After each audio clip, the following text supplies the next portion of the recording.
It's Not Another Buffalo Podcast, hosted by three of the most underqualified sports personalities this side of the canal. With John. There's no way in hell that I can leave that in, right? You don't think so? Well, to quote Rage Against the Machine, what better place than here? And, what better time than now? And Brando. We have this trust built on, whatever it is, like Bibles and gold bricks and whatever Brandon Bean's drinking over there. Welcome back to Not Another Buffalo Podcast. I'm John. I'm here with my buddies Pat and Brando. We got the full gang here today on a Tuesday evening. You guys know where to find us on all platforms at Not Buff Podcast. Before we get into stuff, just want to thank our sponsor, Small City Realty. If you're looking to buy, sell, or manage property in Western New York, you know who to call. Zach Korzelius, 585-409-1088. That's 585-409-1088. Or you can shoot him an email at Zachary@smallcityrealestate.com. Zach, thanks for sponsoring the show. Small City Realty. Check them out. Best realtors in Western New York. So boys, we got you both here. We got some news to cover too, which is interesting because usually the biggest stuff happens right after we stop taping the podcast and in between the time that I get to edit it. That was the Joey Bosa signing. But give me the gut reaction. Stefon Diggs, 3 years, $69 million with the Patriots. It's a lot of money for guys tore his ACL and was not doing great in Buffalo when he was leaving on his way out. Kind of excited that they spent the money on him. Right. We cheer for that sometimes. And again, I said it earlier, maybe it's, we're PG-13, but I think he intended to get that total dollar value, that exact number on purpose. Maybe that's not what he's worth exactly. Probably because it's because it's divisible by 3, right? It's a 3-year contract. Yeah, that's. And if the contract was flipped upside down, everyone would still be able to see the numerical value of it. That's funny. Welcome back, Pat. Any hot takes on this one, Patty? No, I mean, I mean, props to the Patriots for not letting them get more than $26 million guaranteed. I would have thought Stefon would have fleeced him for a lot up front, but it'll be cool. I mean, also, I feel like whether it's Drake May or Joe Milton, it'll be cool to see them have anyone better than they had last year. So, right. I think it's going to be May, though. Yeah, I was going to say, I remember a news story about them wanting to trade Milton at some point because May is definitely the starter. They were going to talk about it. It was like a rumor, but he's not traded or anything. Okay. But my instant take is who gave, I didn't know that there was a single team in the league that was going to give Stefon Diggs a 3-year term. I thought people were looking at a 1-year deal, maybe 2 years max. And again, I don't know how they structured it out with the void years. So it could actually be a 2-year contract with, a void year built in or whatever it is, what the actual value is. I haven't looked at that. But I feel like this is just an indication of how desperate the Patriots have been for signing a number 1 wide receiver for the past 3 years. I mean, how many guys have they tried to come up there or get up there and they just haven't been able to? I mean... And we talk about the Bills QB purgatory. The Patriots have been kind of in wide receiver purgatory here for the last 6-7 years ish. Some may argue they've just been in hell. I was gonna say that too. Yeah, after Brady left, they're not in purgatory. Cam Newton gave him a glimpse of purgatory, and then straight back down. Yeah, right. I mean, I'm just thinking of N'Keal Harry and some of the Juju Smith-Schuster was there and did not play well, and then wins the Super Bowl a year or two later. Right. Can I read you guys something here? I'm reading. So Buffalo Rumblings was an SB Nation website. This is the Pats. What is this? Pats Pulpit. Pulpit. Pulpit. Yeah, a preacher speaks at a pulpit. Yeah. Okay. That's Boston. A new word for me. I didn't know what that word meant. So this is instant grade for the Patriots signing Stefon Diggs in NFL free agency. It's by Bernard Buchmasser. That can't be his real name. It's Butch, Buchmasser. Bernard Buttmaster. Let's hear it. Buchmasser. By Mr. Bernard. Instant grade to Patriots. The lowest grade on here, let me tell you, is a B+. So, take that as you will. This relatively low risk. The eventual contract will tell the full story, like they said. But this seems like a solid investment for the team. A proven track record of high-end production. This next guy, so that guy grades it a B+. Next guy. Even at this price tag, Diggs is relatively low risk, high reward type of signings. Patriots should be making a wide receiver. wider range of outcomes that could occur for the 31-year-old wide receiver coming off an AC air towel. But hopefully he can be a high-end number 2 receiver at this point in his career. Do they have a number 1 that I'm missing? They're not thinking that Mac Hollins is that, right? I guess. I would hope not. I don't know. Having multiple years of team control means that if he plays well, he can build chemistry with Drake May. It's hard not to imagine what a pairing of Travis Hunter and Stefon Diggs could look like. Grade A-. Patriots finally get their Pro Bowl receiver, and they pay handsomely to do so. A 3-year deal for $69 million is a lot, but it's also only $26 guaranteed. Even if he's not ready to go week 1, he's going to bring the floor of the receiving crops way up. Grade A+. So it's just funny. Yeah, the homer.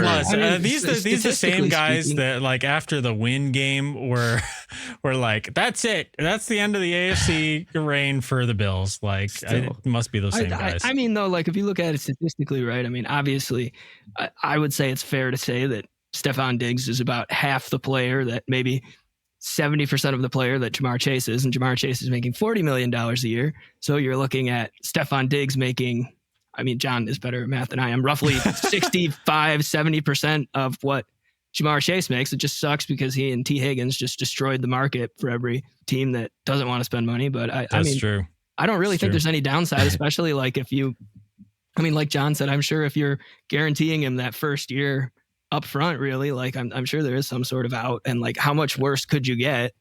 That's true. And they have so much cap space. It's not even if they were like pressed for space, aren't they? They have the most free cap space in the NFL by a lot. Yeah. So I feel like if you're the Patriots, you're hoping this works out like almost like the John Brown signing. Although John Brown was a lot cheaper of a free agent. John Brown signed was and younger. Overperformed and was younger too. By a lot.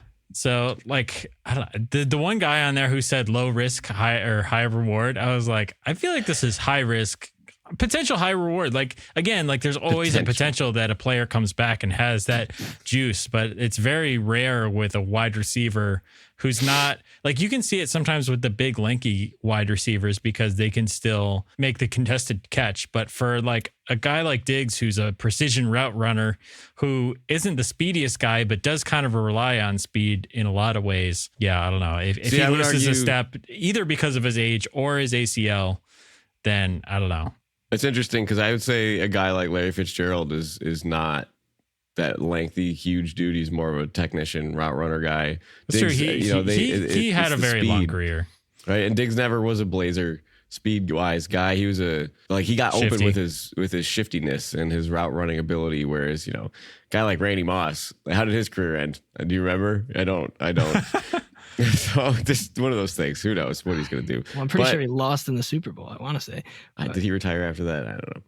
But I do have something here for you about contracts for wide receivers. Real quick, last thing we'll talk about this. Stefon Diggs, $69 million value for wide receivers. These are wide receivers that switched teams or signed new contracts.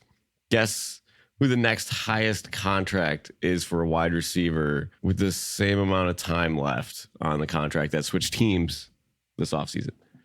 That's a lot of parameters to remember. Can you say that again? Okay. Wide receivers that switch teams as a free agent or trade this season. Yeah, this is free agent money. Yeah, wide so receiver next cheapest free agent with multiple years left on their deal that didn't just sign a 1-year deal.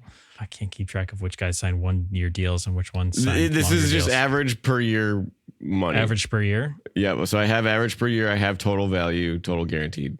There's a point I'm trying to prove here, so you'll see in a second. I'm doing a bad job with it. I don't even think I could make a good guess. I'll tell you. Okay, Stefon Diggs, 3 years, $69 million deal. Number 1 wide receiver contract given out for a guy that's changed teams this year. Okay. Next up, Cooper Kupp. I was gonna say he's making like, what is it, 3 years, 50 million, 3 years? 45. 3 years, 45. So almost zero half. guaranteed dollars on that one. Wow. Interesting. Devontae Adams, 2 years, $44 million. Darius Slayton, 3 years, $36 million. Josh Palmer, 3 years, $29 million.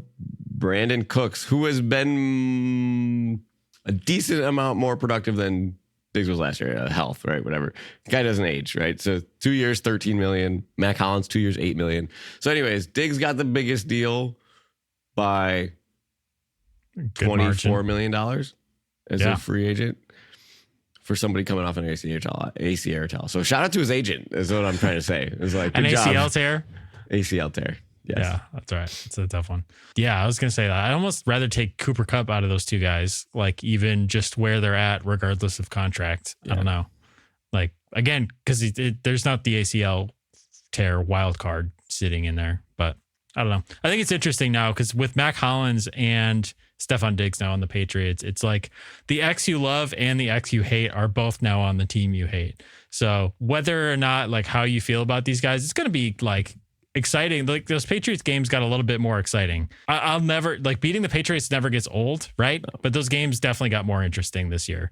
Like this past year, there was a meaningless game, and then there was another game that wasn't particularly interesting. Like I said, I said it to you guys before. I don't want anybody near Josh Allen leaving him to go to another team. I don't want the special sauce to be spread amongst the NFL pundits. And we said the debate about this is like there's a lot that has changed, right? But you know this guy. You're on the cover of Sports Illustrated Kids calling him your best friend ever.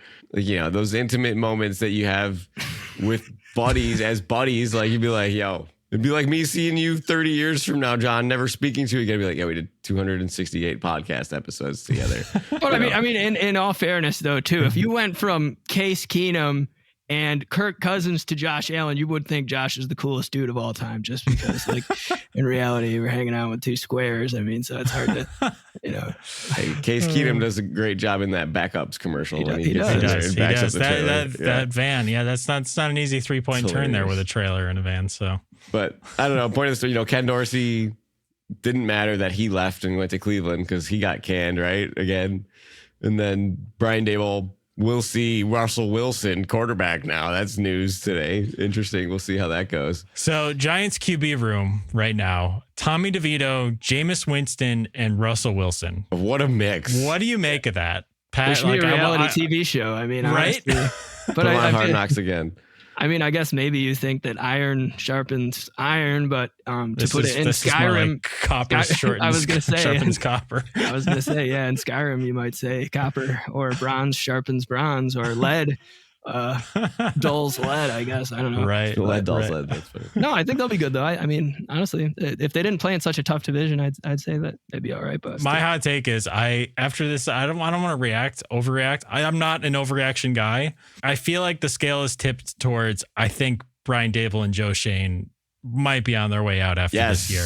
I think they're doomed that way for sure. I think they're doomed. Like this says, unless they draft a quarterback, right? But again, this quarterback class isn't necessarily promising, right? Are they trying to buy themselves one more year? Because I don't think you're making the playoffs with any of these guys. Well, I mean, who else are you going to get to play quarterback for $21 million? A guy making less than Stephon Diggs next year. Like, I mean, you know, at least from a fiscal Remember we talked about the middle class of quarterbacks at one point, and Geno Smith was the $30 million guy per year. He was the only middle class quarterback. Baker was the next, and he jumped to like 45 after his new deal. And then below Geno, it was like 11, right? There was like a huge gap between the like number one backup and like the whatever, the huge difference. So Russell Wilson just reset the middling quarterback market. You know, you can get a guy now for 21 million instead of 30 at Geno. Interesting that Geno's making more than Russell Wilson is still. That's interesting. Other turns disabled, yes. Yes. So, but yeah, I mean, Brandon, you and I talked about it a couple of weeks ago. We were looking at all the free agent, like the best or all the free agent quarterback signings for guys that changed teams since 2018. And the only one who worked out was Tom Brady and maybe Kirk Cousins. Yeah. I mean, like, I guess you could say. Like, but again, it's a very thin list, and you've also got like, I don't know, was it Blaine Gabbert on there or something like that back in 2018? No, it wasn't Brock Osweiler, maybe. Yes, Brock Osweiler was another name on that list too. Because again, like you're not going to fix your franchise with that, and if you are, it's going to be a 1-year Band-Aid. That's kind of what we've seen with these quarterbacks. So it's like to see should be part of the conversation too, but. Right. And so, you know, the Giants QB room with 3 backup quarterbacks on it right now kind of reminds me of the Browns quarterback room from last year where they had DTR, Jameis, and help me out. Who was the third quarterback on there at the beginning of the season? Deshaun Watson. Thank you. Oh, I totally forgot that. Yeah. I just forgot he's in the NFL collecting one of the highest quarterback salaries of all time. But no, I don't know. I just think I think they're doomed. I think if you can squeeze a good year out of Russell Wilson or Jameis, like I mean, he squeezed a good year out of Daniel Jones, though. So, I mean, but I feel like these guys are like on the same level as Daniel Jones at this point in their careers, right? Like, I think it's like a 1-for-1 swap for both of those guys. Like, you had one Daniel Jones, now you have two Daniel Joneses, and so maybe one of them works. But I mean, we saw how that kind of approach worked out for the Steelers this past year. Not bad, but not like a team that's going to make it 2 rounds into the playoffs and be like a real threat at that point of the season. So, but anyway, we should probably move on to our bracket here. The bracket. All right. So if you didn't catch last week's episode, because we are in the midst of March Madness and the madness has begun, we are doing the worst moments in Buffalo sports history bracket. Brandon and I did the first 8 picks last week. This is just a 16-team bracket, because if we did 64 teams, I think that turns into Debate City. I mean, we're looking at the same length as the actual March Madness at that point, because we could spend that long debating each game. But yeah, you want to just start off with wide right versus the Sabres 18-game losing streak? Yeah. Got a 1 versus an 8 here. I feel like we got a favorite. But Pat, any takes from the bracket so far that you've seen, or at least in this part of the bracket? Obviously, we had wide right beating the McKelvin fumble versus the Patriots, and the Sabres 18-game losing streak beat out the Nathan Peterman 5-interception half. Do you think those were both fair picks? Yeah, I mean, I would say so. Let's see here. Well, the only one I mean, and it's partial to me as a Bills fan. I know you guys really loved those, RJ early 2000s teams, but I mean, I guess Briere and Drury, leaving, I don't know. I mean, compared to Music City Miracle, I feel like Oh, that's true. That was our hot take last week. So you could have kept us on the rails last week, Pat, but we were right. No, but I mean, I guess it just hurts that much more because they're like also successful executives. Like, did Briere win a cup, or he was in the Stanley Cup with the Flyers? I could be. I like, if we're gonna dive into that, I got a lot to talk about. Okay, so we're gonna save that until we get to that part of the bracket. I guess the hurt in my mind, I understand, has to do with not only were they great players, but they're kick-ass executives that probably could have done a better job than. And that was the start of where the Sabres are now, which is nowhere. So, but anyway, so we got that first matchup, wide right versus the Sabres 18-game losing streak. Anybody against putting wide right through here? No, I think 18-game losing streak is interesting, though, because it's really just, if you look around all the sports leagues, maybe the White Sox got close this year to matching a season of infertility for everybody. I don't know what it is, but they lost. Infertility? Yeah, I mean, just like, I don't know what the word is. Fruitile. What's bad? Badness. Like futile, or yeah, I don't know. Dookie. No more Sabres fans are being created by this infertility. I think it is a good. I think it is a good toss. Right. I was gonna say, yeah, but don't forget. I forgot about this. Do you remember the 23-24 Pistons? Yeah, I do. I remember them clearly, and they didn't get the tank pick for Wemby. They tanked for Wemby. They didn't get him. They were built to be bad, though. Those Pistons were tanking. They weren't supposed to be good. Right. It was like known that they were going to be bad. To be that bad, though, Sabres lost 18 games in a row with good players on their team that like went on to win other places. So that was the bad part about it. Do you remember how many games the Pistons lost? Like 22, 28 in a row. Yeah. And it was one short of the record, which was 29. Mind you, I believe they had a shoe-in coach who was terrible. They had one player, Cade Cunningham, and everybody else around him was like 18 years old or 19 years old, and they were just like garbage, hot garbage, which is why Bickerstaff, the coach this year, who just is like turned this around. The Pistons are like in fifth place in the East now. They've been on a tear, so he should get Coach of the Year this year in the NBA. How about the Chicago Cardinals in 1942 to 1945 that lost 29 straight games? It's bad.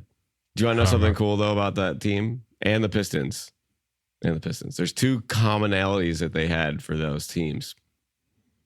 They had people coaching their teams that knew the game. Like, they came from the sport that they were coaching. Not a soccer coach coaching hockey, or not a golf coach coaching basketball, not a swimming coach coaching football. So, just one of those, another little dagger in there. So 18 games is garbage for the Sabres, but the wide right, you lost the Super Bowl. It's done. Like, we're done. Yeah. All right. Wide right. All right, next up, we have 4 straight Super Bowl losses versus no goal. Now, this is interesting because, Pat, Brandon and I were talking about how 4 straight Super Bowl losses is also kind of like the tiniest of flexes because that's 4 straight AFC championships. So maybe which no one has ever had, right? Right. Yeah, no one's been to 4 straight Super Bowls. Obviously, 0 wins out of that. But that versus the no goal. Which, I mean, I guess my question for the no goal is, if I recall the lore correctly, that's a game 6, right? It's not even a game 7. Correct. But they would have won overtime. They would have won the cup, though. No. They would have forced game 7 back in Buffalo. So it's not, yeah. So it wasn't a guaranteed that they were going to win the cup but they did get screwed. The guarantee is that they don't get a chance to play for the cup if they get scored on, right? Like, it's done. Their series is done. But Pat, now hear me out on this one. If we have wide right in there already, right? Wide right's moved on successfully. No goal cost you a championship on human error that didn't follow the rules correctly, right? They did not follow the rules. There was 2 a.m. after triple overtime. Gary Bettman's like, let's get this show on the road. Lindy Ruff and Darcy Regier are yelling and trying to fight this and not trying to go change. And I believe there's a quote in the locker room from one of the Dallas players that was like, well, we're not going back out there now, so too late. Anyways, so that's my stick on that one because that was a referee error. That was a systematic error. Whereas like Scott Norwood missed the kick wide right. It wasn't like a measuring error, and then they get blown out in 3 more. So it's like the human element there cost the Sabres a shot at a game 7 in Buffalo. Whereas, the human element, like Scott Norwood, he didn't kick the kick that day. It wasn't like some fluke bad rule replay review garbage that cost the Bills the Super Bowl there where it cost the Sabres a shot at the cup. I mean, let me ask you this. I was going to say, let me flip this on its head to try to frame this a little bit differently. If you could reverse either one of these, so obviously reversing 4 straight Super Bowl losses guarantees that you have to win one of them.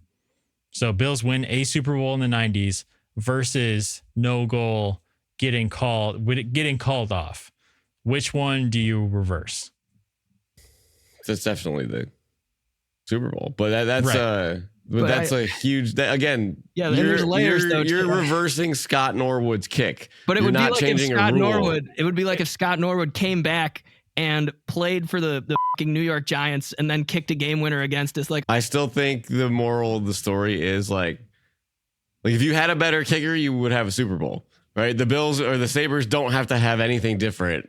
And they could win still, right? Like they player could, error. but it's not guaranteed, right? True, that's so true. I'm saying like if you flip one of these, you're getting a Bill Super Bowl. It doesn't have to be the first one. It could be any of the other ones. It could be, I don't know, Leon Lett. Like they come back and score 30 points really quick after that happens. That's fine. So you get one if you reverse the 4 straight Super Bowl losses. I think my gut says the no goal because we have the wide right kick in the bracket above us.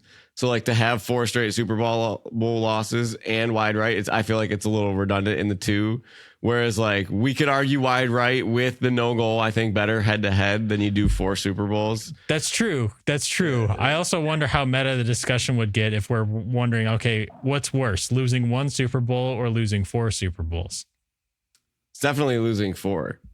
Right. Yeah.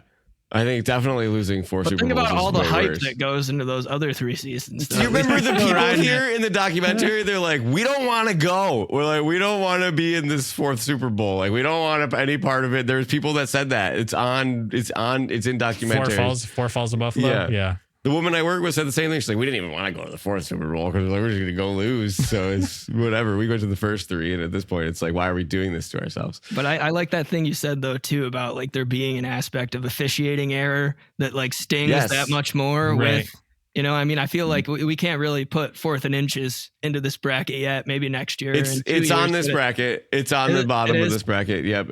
And the part about this, there was the theme of last week was, right. Is it a human error, physical play, like lack of ability to kick a field goal, or error by the people with the powers that be that measure first downs, that measure goal review, that measure if the pass is lateral or non-lateral. So I think for the sake of this argument, we got to pick because we can't spend 8 minutes on the first. You're right. And by the way, Pat, just to recap you on that first part, the Bills 2024 AFC Championship game loss, which is the 4th and inches error that you described, probably could have made it a little bit farther in the bracket if it wasn't matched up against OJ Simpson's post-career right up front. So tough first matchup, didn't make it too far, but you're right. I think that was on that though. I want to hear what you guys think. All right.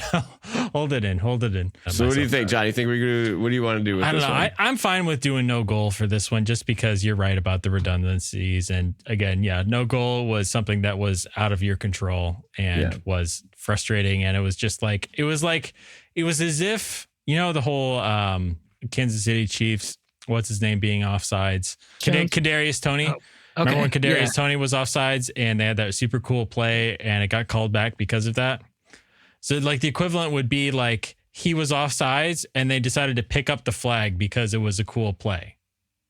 Like that's what the equivalent of it was in the Stanley Cup. I think it's not about it being a cool play. It was also like 2 a.m, right? Exactly. And a lot of people. Yeah. Again, it was a reason outside of the actual rule book. Yeah. Which made it into it, which was, human subjectivity, which creeps into sports all the time. And also, you go to bed and you wake up and this cup is gone. Like you just fell asleep on the couch at 1:30 in the morning. Like it's done. Season's done. We're looking forward to the draft now. Right. Oh, wait, what about Game 7 in Buffalo? Whatever. But yeah. All right. I'm going to hop to the bottom of the bracket here because I feel like we can get through this one quicker. And then the next one's going to. Okay. 1 minute on each one. We're going to have myself. we're going to have some more moral dilemmas here to address in a second. But okay. Sabres drought versus Briere and Drury leaving. Okay. This is the same thing. It is the same thing, but it's got to go to the Drury and Briere leaving, even though they made the playoffs twice afterwards because of the way that it was defining to the fact that I have stuff here. Drury and Briere were going to sign as a package deal. Sabres offered Drury a 4-year deal worth $32 million, which was agreed upon in principle during the season, but the Sabres didn't follow up with the player, and the agency thought that it was bad faith to work on this contract this way. Then when the market came, Drury was up for a 5-year $32 million deal. So it was different. And then the Sabres offered Briere 5 by 25, which was the same deal that he was on as a 1-year deal, which they went to arbitration the year before, couldn't get a deal done. And they were going to come as a package deal. The Sabres did not call Briere or Brewery. The players were together. Brewery and Briere. Drury and Briere. All right. I'm so tired. I'm so ill.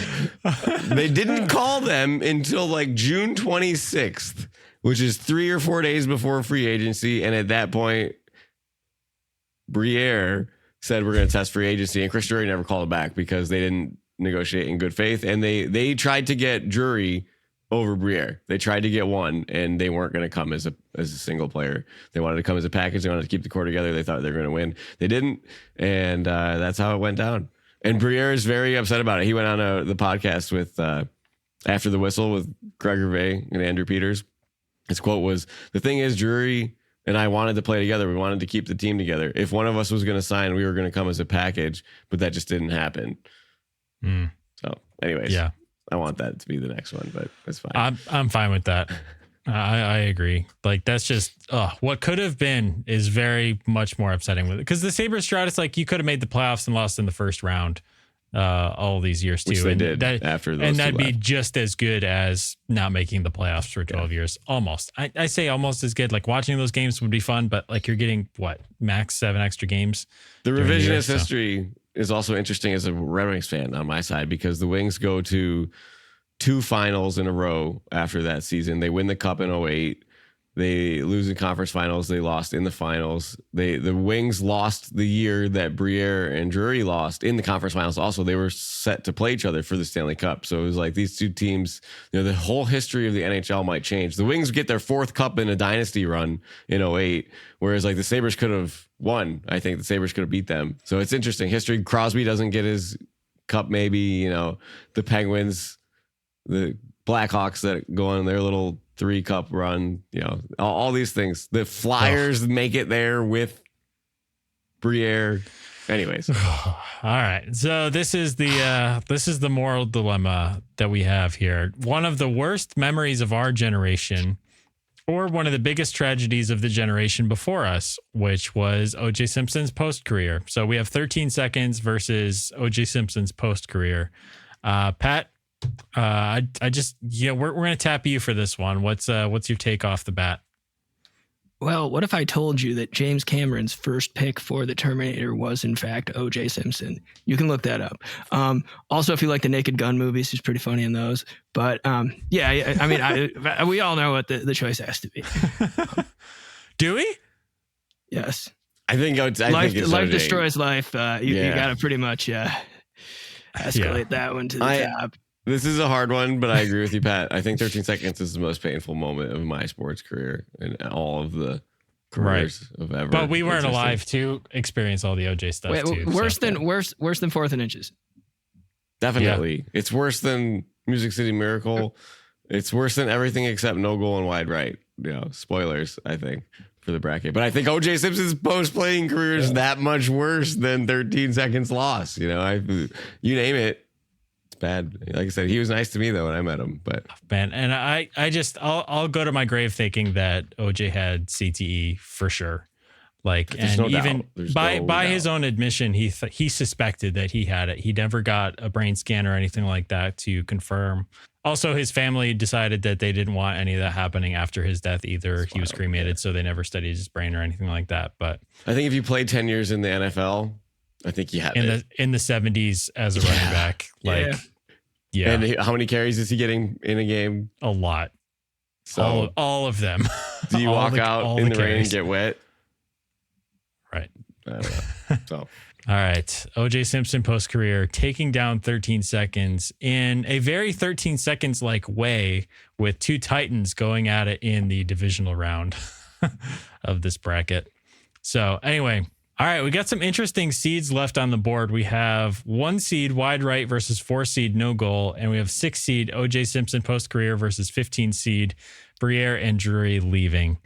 This is getting tougher as we go. So Wide Right versus No Goal, I feel like that's the easier one on here. That's a guaranteed Super Bowl win versus again, same discussion of upsetting because it's out of your control versus a player error, right? But I think we can use that for our benefit in this argument because Scott Norwood was, pretty good kicker who should have made it. Jim Kelly drives him down at the end of the game after a Bill Belichick led defense kind of shut him down all game.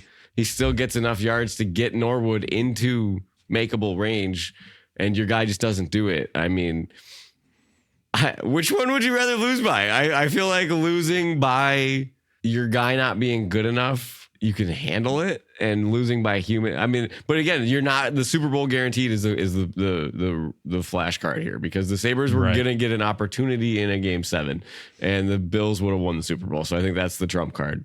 Right. All right. Pat, any problems with that? No, I agree with that. Yeah, I'm on the same page. What is worse though? Your guy not being good enough or losing to a human error? I think losing to officiating human error is infinitely more frustrating. Yeah. Yes. Because it's kind of like the stages of grieving. You kind of skip over a couple steps if it was your guy who messed up, right? Or your guy who came up short. Like you kind of skip the bargaining or the denial or the anger even a little bit. And you just move to acceptance a little bit quicker. I feel like with that. I don't know. People can tell me I'm wrong. Okay. We have the 6 seed O.J. Simpson post-career versus the 15 seed Briere and Drury leaving. I'm pretty stuck on this Drury Briere thing the more I keep reading about it because they wrecked the lives of Sabres fans for the next 25 years after that happened. That event. And counting. Sabres ownership, if you want to different owners between now and then. I know. Yeah, but still, Tommy G. Mind you, Tommy G also kept the Sabres in this town, right? We can. And he employs a lot of our friends. So actually, Tom, it happens to the best of us, But. So I mean, just the way they handled it, dude. I don't know. I feel like again, you're looking at error by humans in charge of making decisions that They didn't do it right.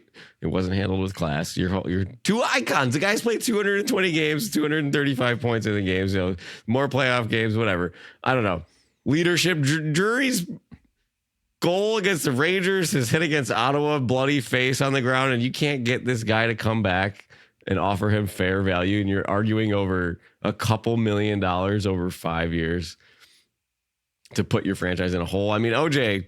I hate to say this. I feel like as soon as we put OJ on this bracket, and also we've kind of decided along the way that we're not going to include our own recency bias, or try not to include our own recency bias.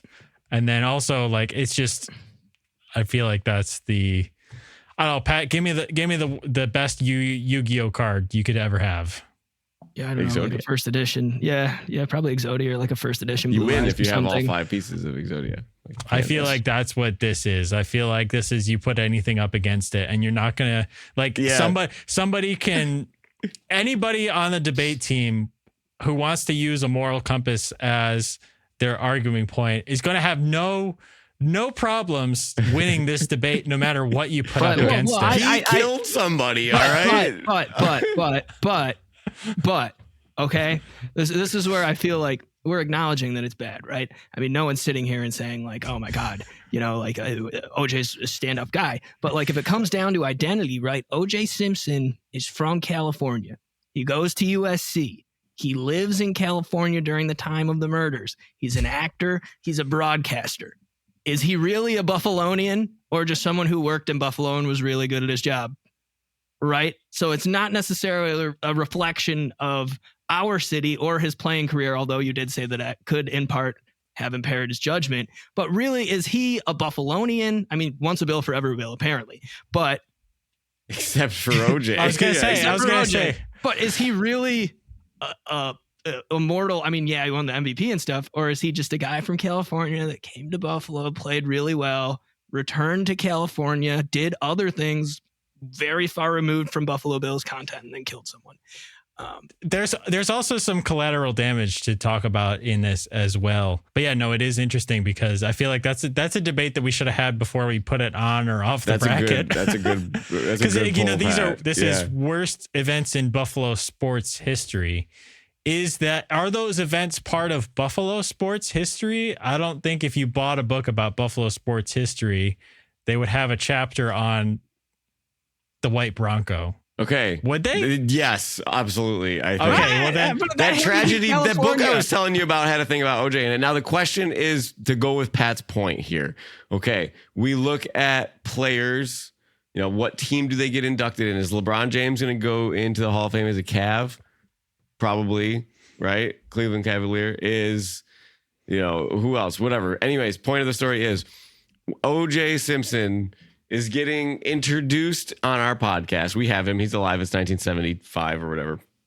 No, it's not. It's whatever. Do we say Buffalo Bills running back, or do we say actor, analyst, former Buffalo? Like, where on the list of stuff? Well, if it was 1975 and we had a podcast, we'd be so far ahead of our time. Yeah, we'd be on AM radio. I think that in that case, we would probably say Buffalo Bills running back. Yeah.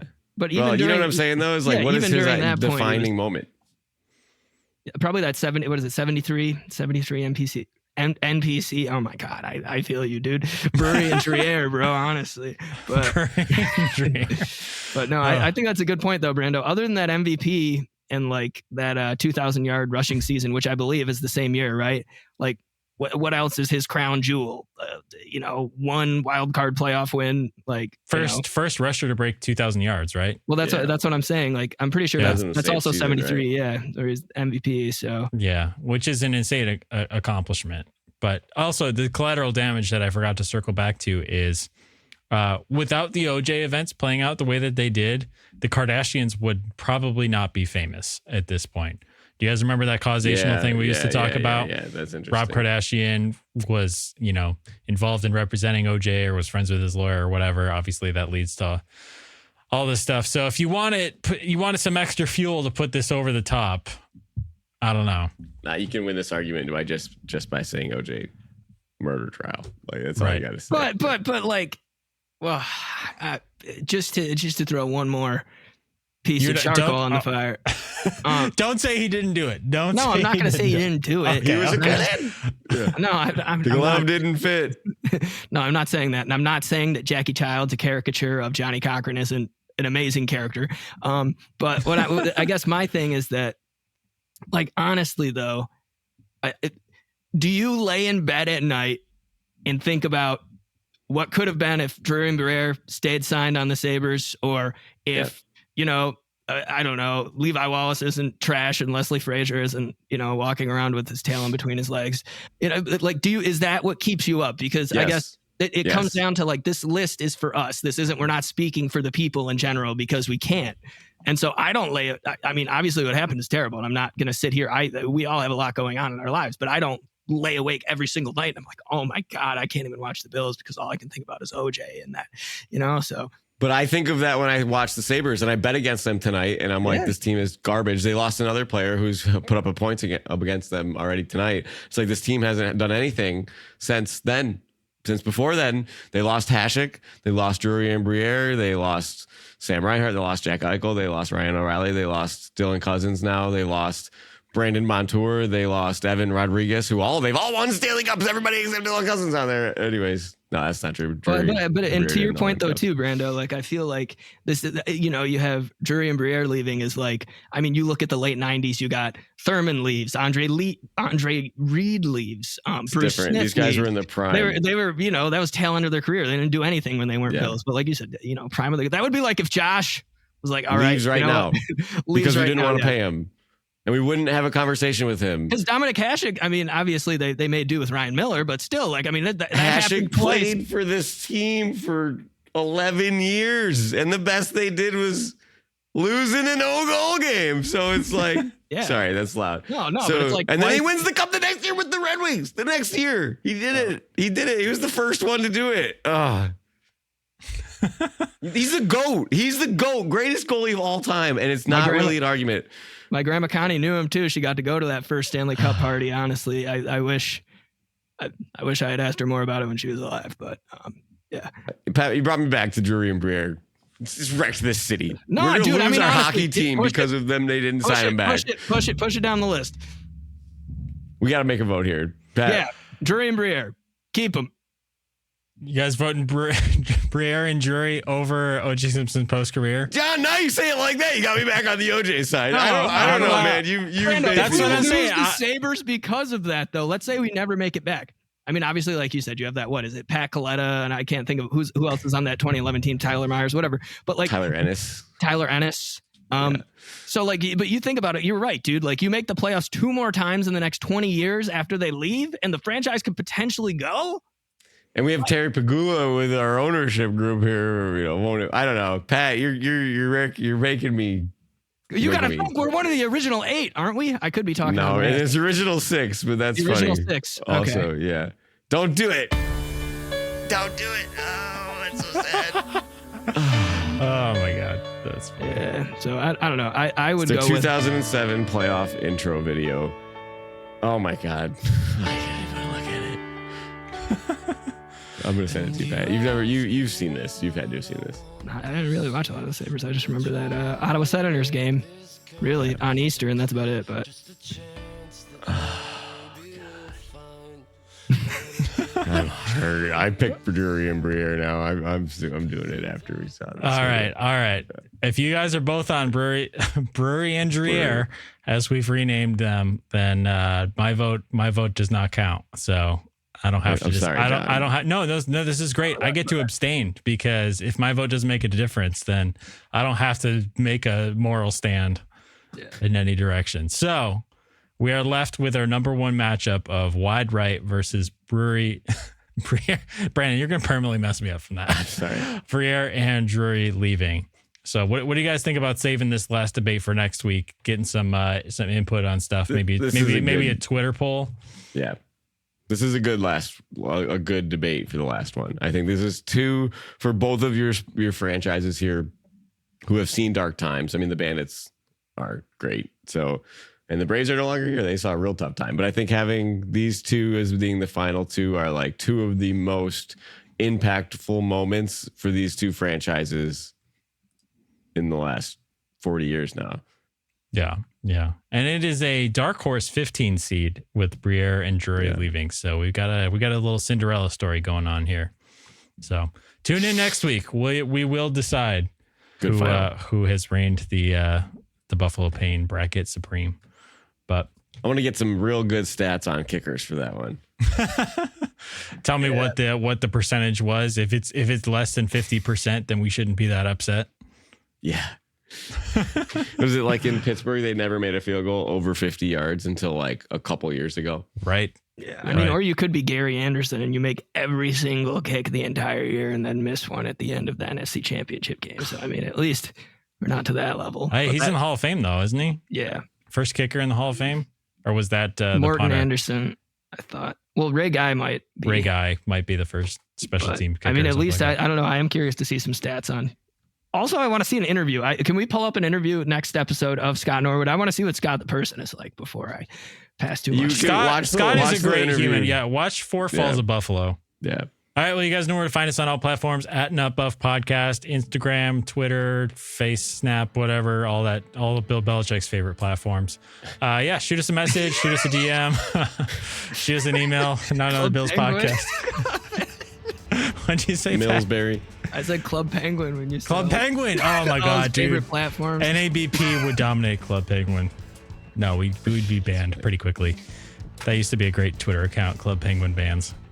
That was a good hidden gem. Anyway, we'll be on next week. As always, go Bills. Go Bills.